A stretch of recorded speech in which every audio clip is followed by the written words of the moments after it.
So, what should the philosophy be for agencies and organizations that are offering adult services? What do you need to look for example, as a parent?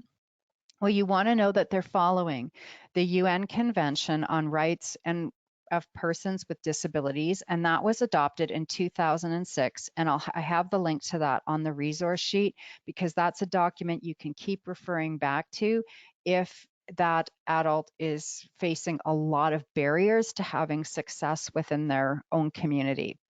The United Nations also has a COVID-19 rights and responses too. So, for example, earlier on in the pandemic, adults with autism that were getting sick and hospitalized were not allowed to have a support worker with them or a care person that could help them communicate, keep them calm, etc. And that's changed, but those are some of those documents that you can pull should you need to make sure that that person's rights are not being violated.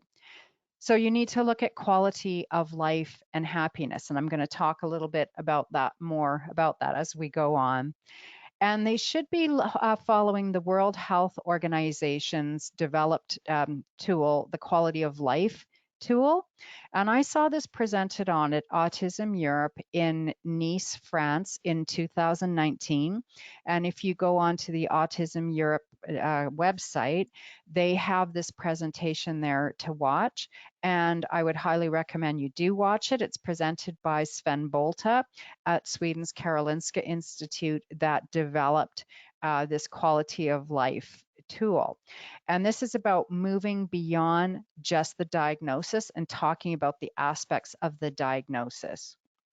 Now, Professor Helen McConaughey did a study on ensuring a quality of life measure, the QOL, and some of her findings were that quality of life is lower in people with autism than the general population, that it's lower for people with autism that have a mental health condition, if they are female, and those that are reporting with higher autism characteristics.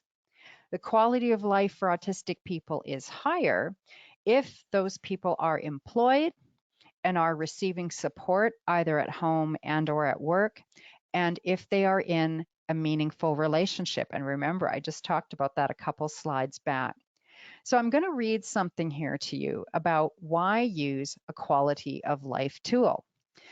Using a quality of life assessment tool can help those in a supportive role see where the barriers are to happiness and well-being and design services that help an individual with ASD thrive. Parents will not always be there to help and advocate once their children are adults.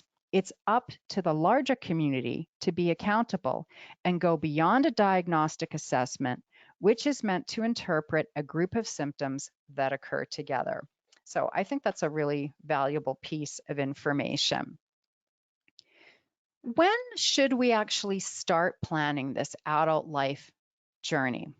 Most documents that you will read will say start at the age 14, but Peter Gerhardt, he's the one that I attributed the barriers to community inclusion slide to, really says we should be starting at the age of 10. And I will tell you that we started, for example, with Julia.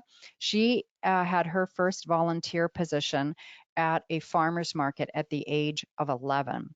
So if you can get these types of skills going by age of 10, it makes the later adult inclusion process a much easier. And you want to develop support around interests later, early on.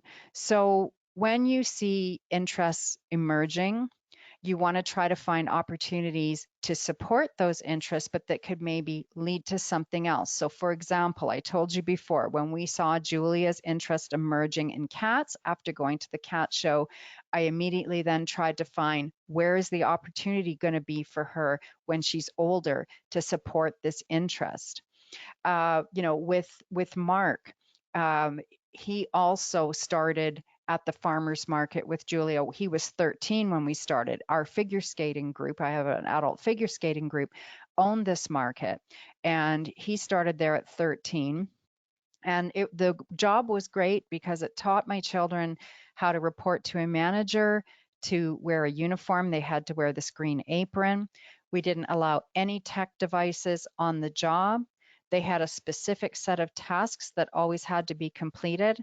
And after each shift, I awarded them, because money didn't really, still to this day, doesn't mean much to them, but they do understand that working more hours gives them more check marks to buy a more expensive item. So it also helped with this delayed gratification piece because, for example, Julia would want like a big Playmobil set that was $50. And I'd say, okay, you're going to have to get 6 check marks. They got 3 check marks per shift because they worked a 3-hour shift, 1 check mark per hour completed.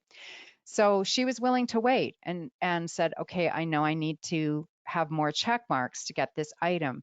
Mark would want something right away, like a DVD or 2 little cars from Disney's Cars. So he was able to get that at the end of the shift. So that really taught a lot about the value of money without necessarily knowing the actual money piece, but they did understand about working longer hours to get something more expensive.